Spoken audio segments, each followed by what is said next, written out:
साथ साहेब बंदी छोड़ की अपार कृपा से, अपार दया से हम लगातार उनकी अनमोल वाणी पे विचार कर रहे हैं।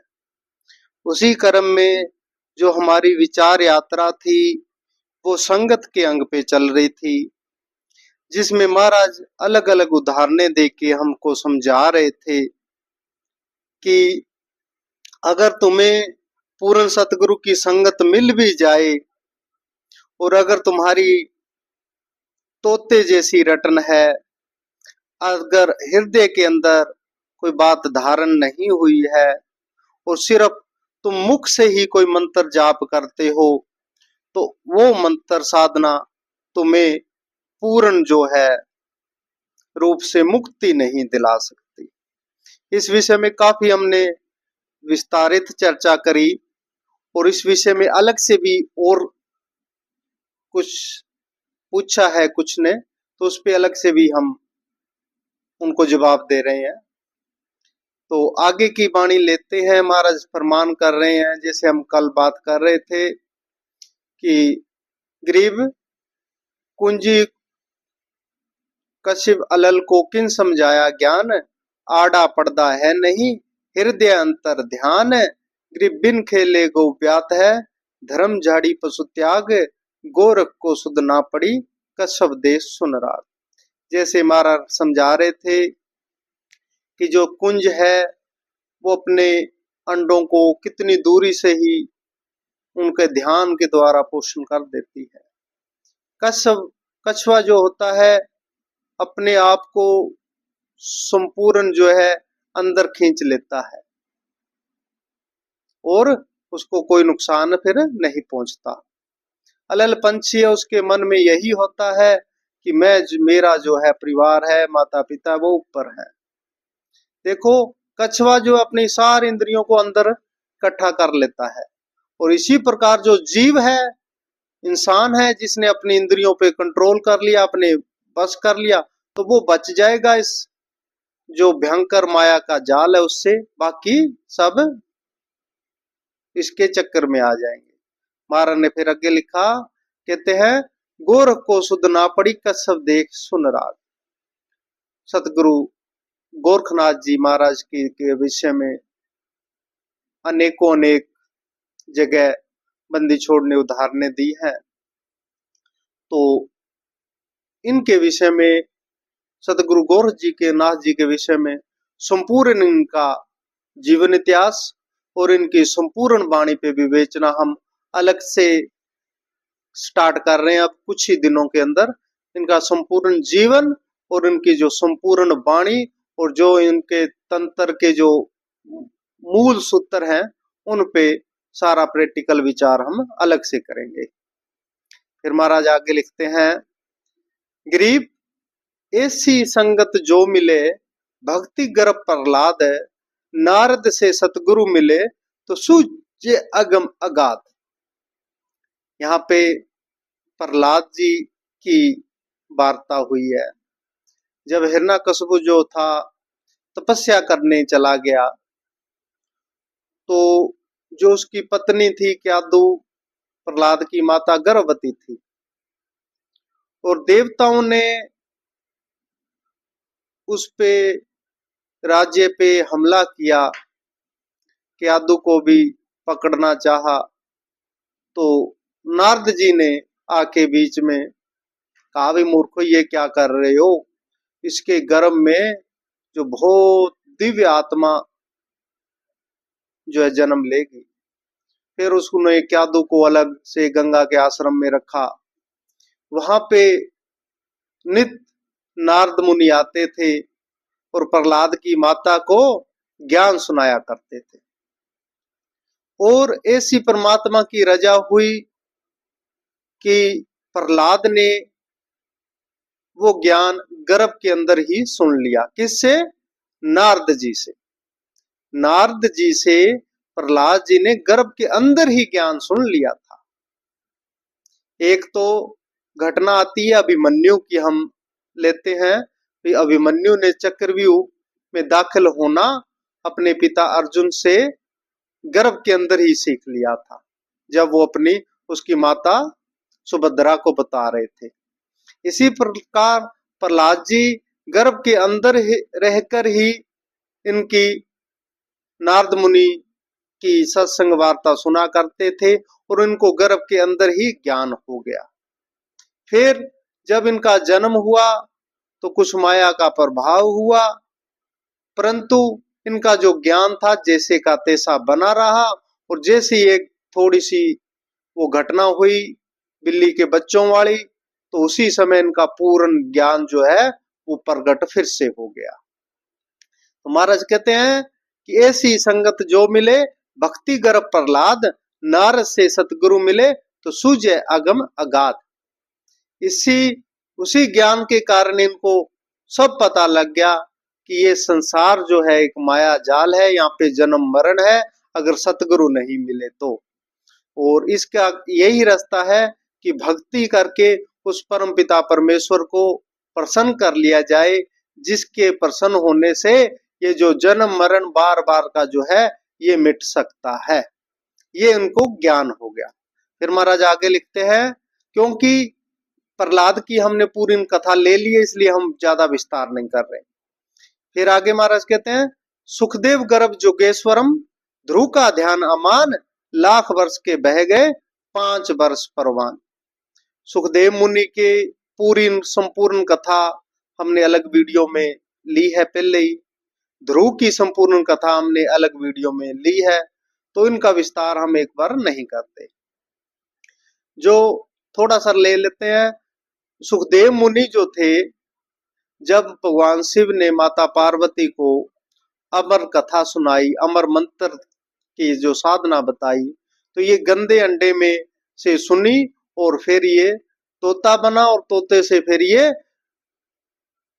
जो है वेद व्यास जी जो है उनकी स्त्री के गर्भ में ये जाके समाया, और वहां से 12 साल बाद सुखदेव मुनि का जन्म हुआ। और इनको गर्भ के अंदर ही एक ज्ञान हो गया कि ये माया है। और जैसे ये बाहर आए गर्भ से, तो अपनी और नाल कमर पर रख के ये चल पड़े। महाराज गरीबदास जी लिखते हैं, और नाल कसी कमर मुतंगा, कहते हैं जैसे ही कंधे पे रख के कस के और बनखंड में चल पड़े कि मैं इस बार तो अपना जन्म मरण मुका ही लूंगा। फिर दूसरी उदाहरण दी महाराज ने ध्रुव की। ध्रुव के गुरु भी नारद जी थे। जब 5 वर्ष के बच्चे थे ध्रुव, उस मालक को प्रसन्न करने के लिए जंगल में चले गए। संपूर्ण कथा ली है पहले ही। तो अनेकों अनेक मुश्किलें भी आई, पर अपने ये इतने अडिग थे, इतने विश्वास थे कि इनको परमात्मा के मिले। इन जैसा विश्वास हजारों हजार सालों तपस्या करने वालों का भी कई बार नहीं बन पाता। इसलिए महाराज ने लिखा कि लाख वर्ष के बह गए 5 वर्ष परवान। जिनके अंदर विश्वास नहीं है, जिनके अंदर संपूर्ण समर्पण नहीं है, चाहे वो लाख साल से उस मालक को याद कर रहे हैं, करोड़ों जन्मों से याद कर रहे हैं, पर उनकी वो अवस्था नहीं बन सकती जो ध्रुव की 6 महीनों के अंदर बन गई, क्योंकि उनका पूर्ण विश्वास था, पूर्ण समर्पण था। फिर महाराज आगे लिखते हैं कि गरीब जैसे मीन संबंध में 10 दिशा को जाए, हृदय कमल में पेट कर जो खोजे सो पाए। कि महाराज ने बहुत प्यारी उदाहरण दी है, संपूर्ण जीवन का रहस्य ही बता दिया है एक तरह से।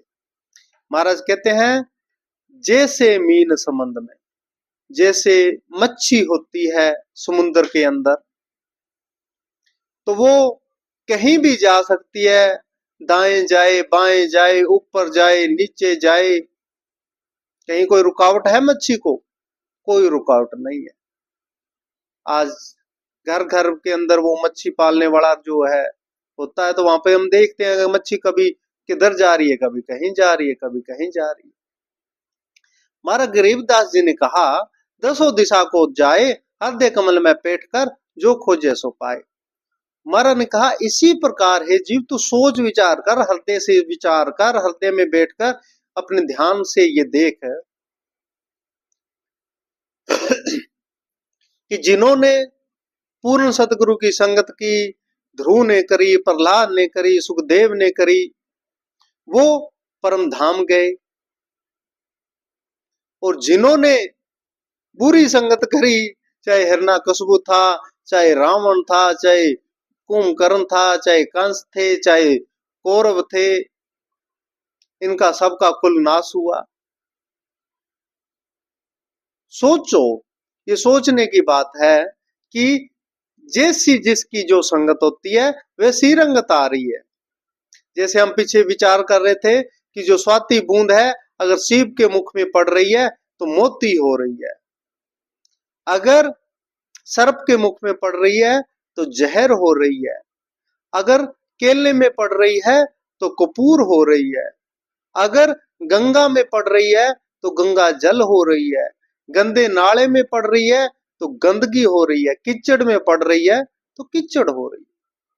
महाराज कहते ऐसे हे मन तू विचार कर, जैसे मच्छी है दसों दिशाओं को जाती है, इसी प्रकार है मन, अगर तू जैसी संगत करेगा, जिस दिशा में जाएगा, वैसा तेरे को परिणाम मिल जाएगा।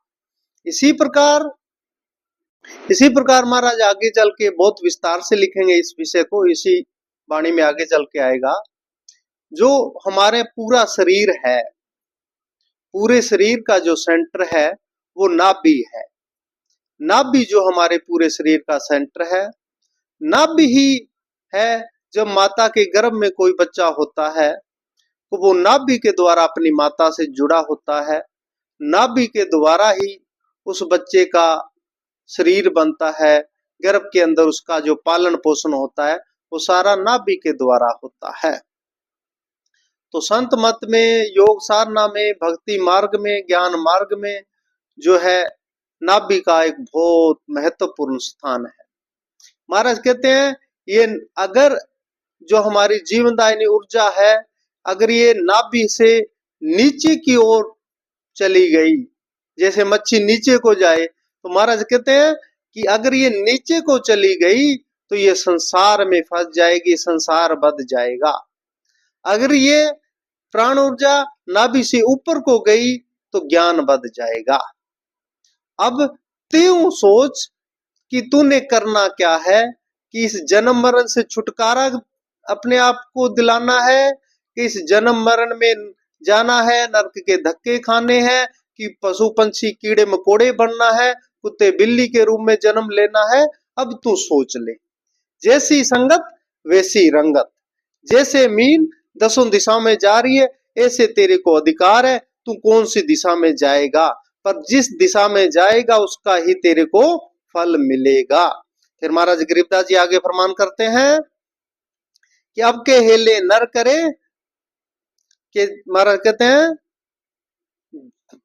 जो कुंजर सिर धुनते अगला जन्म सुजंत, अब के हेले नर करे तो सेव पूरे संत।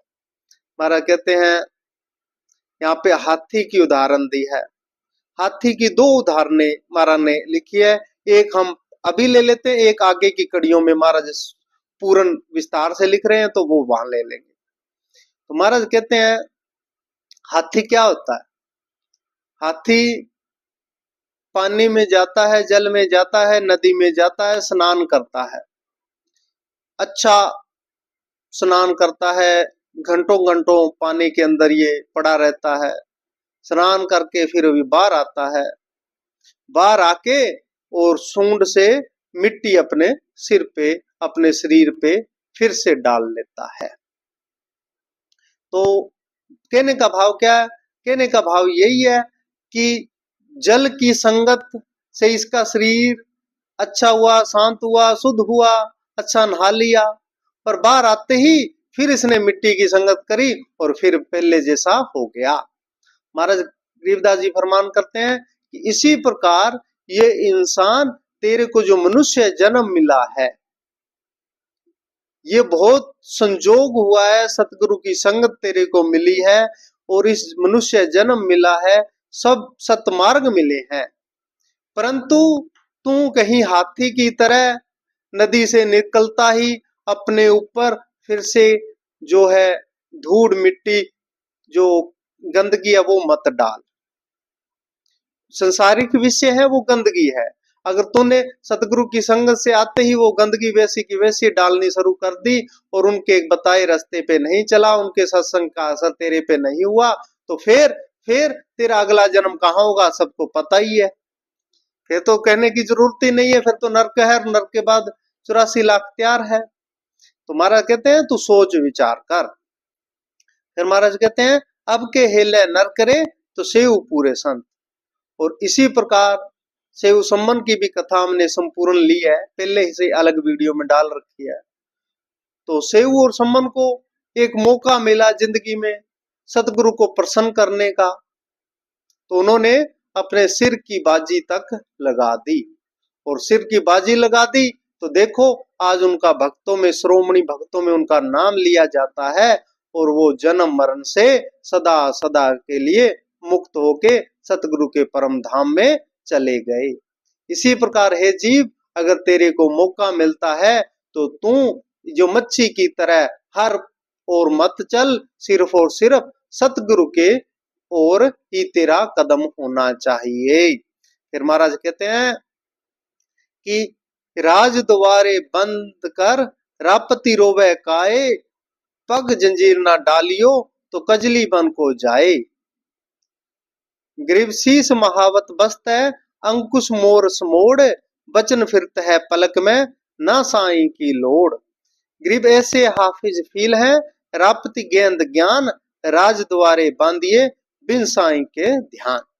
यहाँ पे महाराज ने हाथी की उदाहरण दी है, संपूर्ण उदाहरण दी है। तो क्या कहते हैं महाराज? महाराज कहते हैं कि दो तरह की बातें, हाथी के संपूर्ण जीवन की बातें समझ लो, इसे समझ लो, हमें समझा दी। एक तो नहाने वाली हम पहले ले चुके हैं, अब दूसरी लेते हैं। महाराज कहते हैं जब हाथी छोटा होता है, हाथी का बच्चा होता है, उसको बहुत मोटी रस्सी से बांधा जाता है, क्योंकि ये बहुत ज्यादा कोशिश करता है उसको तोड़ाने की, और मोटी रस्सी होता है ये तोड़ नहीं पाता। और जब इसके मन में विश्वास हो जाता है कि ये कभी तेरे से टूटने वाली है ही नहीं, और जब बड़ा हाथी हो जाए तो उसको एक छोटे से कपड़े की, छोटा सा कपड़े से अगर सिंपल कोई 2 उंगली का चौड़ा हो उससे बांध दिया जाए तो भी हाथी उसको तोड़ा के नहीं भाग सकता। क्यों नहीं भाग सकता? उसका कारण ये है कि उसके दिमाग में ये बात घर कर गई है कि तू इस रस्सी को नहीं तोड़ सकता। बारीक से बारीक रस्सी को भी ये हाथी बाद में बड़ा होके नहीं तोड़ सकता। इसी प्रकार ये जीव जो है, जिसने ये मान लिया, जिस जीव ने ये मान लिया कि ये 84 तो कभी खत्म होने वाली है नहीं, ये 84 तो ऐसी की ऐसे ही बने रहेगी, ऐसे ही हम जन्मते रहेंगे, ऐसे ही मरते रहेंगे, ऐसे ईश्वर नरक। तो जिसने ये मान लिया तो उसकी तो 84 कभी खत्म होने वाली है नहीं। महाराज गरीबदास जी कहते हैं कि अगर तूने 84 से मुक्ति चाहता है तो अगर सतगुरु के पास गया तो तू मुक्त होगा ही होगा। ये नहीं हो सकता कि तू मुक्त ना हो। इसलिए अपने मन के अंदर ये मूल मेन बात यही है कि सतगुरु पर विश्वास रखोगे तो ये जन्म मरण ये टूटेगा ही टूटेगा। फिर अगर सतगुरु चाहे तो बड़ी से बड़ी जंजीर भी काट सकते हैं। फिर महाराज कहते हैं कि राज द्वारे बंद कर रापत रोवे काय, पग जंजीर ना डालियो तो कजली बन को जाए। और जो हाथी का सबसे प्यारा प्यारा क्या होता है, हाथी को केलों के, जहाँ पे बहुत ज्यादा केलों के बाग होते हैं, हाथी को बहुत प्रिय लगते हैं, कजली बन कहते हैं उनको। परंतु बात फिर वही है कि जाएगा कौन, जाएगा कब? जब जाल से छूटेगा, बंधन से छूटेगा तब जाएगा ना, ऐसे तो जा नहीं सकता। और वो कहां कब जाएगा? जब सतगुरु कृपा कर दे, फिर महाराज कहते हैं शीश महावत बक्स है अंकुश मोर मोर। जो हाथी पकड़ने वाले हैं उनका महाराज ने हाल लिखा है, आगे भी विस्तार से लिखा है। कहने का भाव क्या है, हाथी पकड़ने वाले जंगल में एक मतलब काफी बड़ा जो है जमीन में गड्ढा कर लेते हैं और ऊपर घास फूस से हाथ जो हथनी होती है उसको हाथी के साथ में मिला के चलाया जाता है, भगाया जाता है, हाथी उसमें फंस जाता है। और वहां पर फिर हाथी को बार बार अंकुश मारे जाते हैं, बहुत भयंकर त्रासना दी जाती है, हाथी चिंगाड़े मारता है पर वो उससे बाहर निकल नहीं पाता और ऊपर से अंकुश उसके बहुत बुरी तरह से ले मारे जाते हैं। और लगभग महीना सुहा महीने के बाद में हाथी एकदम बस वो महावत कहे बैठ जा तो हाथी बैठेगा, अगर वो कहे खड़ा हो तो हाथी खड़ा हो जाएगा, उसके इशारों पे नाचने लग जाता है। क्यों? एक काम वासना के चक्कर में ये फर्क पड़ के और पूरे का पूरा जीवन अपना उसके अधीन कर देता है। तो महाराज कहते हैं इसी प्रकार है जीव, अगर तू भी इन कर्म इंद्रियों पर वशीभूत हो गया तो के तेरे साथ भी ऐसा ही होगा। इसलिए सबसे मेन मुख्य बात है कि तू सतगुरु की संगत कर। सतगुरु की संगत के बिना तेरे साथ में बहुत बुरी होने वाली है। फिर तू लड़ाई के मैदान में जाएगा, राजद्वारे में बांधा